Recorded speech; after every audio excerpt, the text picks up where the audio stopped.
আজি যি ধৰণৰ আজিৰ কাৰ্যসূচী সাফল্যমণ্ডিত কৰিলোঁ সেইকাৰণে আপোনালোক সকলোলৈ ধন্যবাদ জ্ঞাপন কৰিছোঁ। মই বিশেষ ক'বলৈ নাযাওঁ, মই এতিয়া আপোনালোকৰ মাজৰ পৰা বিদায় লৈ যাম। বহুত দূৰলৈ এটা প্ৰগ্ৰাম আছে, গুৱাহাটীলৈ যায় এইটোৱে মানে গৈ পাব লাগে।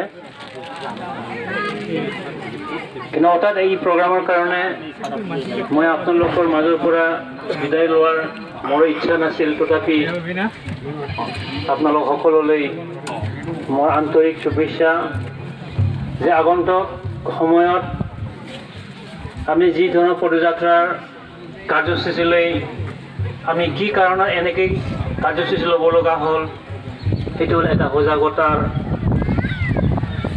আৰু পৰিৱৰ্তনৰ দিশে আমি কি ধৰণৰ কাম কৰি যাম, যে প্ৰত্যেকটা গাঁৱৰ অৱস্থা বুজ লৈ পেলাই যাতে আমি ভৱিষ্যতলৈ কাম কৰিব পাৰে।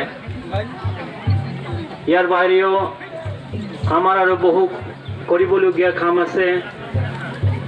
গতিকে আজি এইবোৰ কথা কৈ আপোনালোকক আমনি দিব নিবিচাৰোঁ, কিয়নো ভাল দিন আহি আছে। এই ভাল দিনৰ কাৰণে আমি যেনেকৈ কষ্ট কৰি আছোঁ, কষ্ট কৰি হ'লেও আপোনালোকে একো নভবাকৈ কষ্ট পাইছে যদিও কষ্ট নোপোৱাৰ নিচিনা আমি যেনেকৈ কাম কৰি আছোঁ আমি সাফল্য হ'ম। আৰু আমি UPPL দলৰ হৈ যি কাম কৰিছোঁ আপোনালোকে যথেষ্ট মনলৈ শান্তি পাব, কিয়নো আমি যি কি কাম নকৰোঁ কিয় যাতে আমাৰ কাম কৰাৰ পিছত আমাৰ যাতে মনটো শান্তি থাকে। আমাৰ জীৱনৰ নিৰাপত্তাক লৈ আমি কোনোদিন ধেমালি কৰিব নোৱাৰে। পৰিৱৰ্তন যেনে তেনে আনিব লাগে। আৰু সেই পৰিৱৰ্তন অকল আজি মই প্ৰাৰ্থী বুলি মোৰ কাৰণে ভোট দিব লাগে সেইটো নহয়, পৰিৱৰ্তনৰ ছাত্ৰত আপোনালোকে ভোট দিব। গতিকে সেইখিনি কথা কৈছোঁ। কামৰ কথা আমি পিছলৈ আলোচনা কৰি প্ৰত্যেকটা গাঁৱৰ প্ৰত্যেকজনৰ যিবোৰ সমস্যা এই সমস্যাবোৰ আলোচনা কৰি আমি কাম কৰি যাম।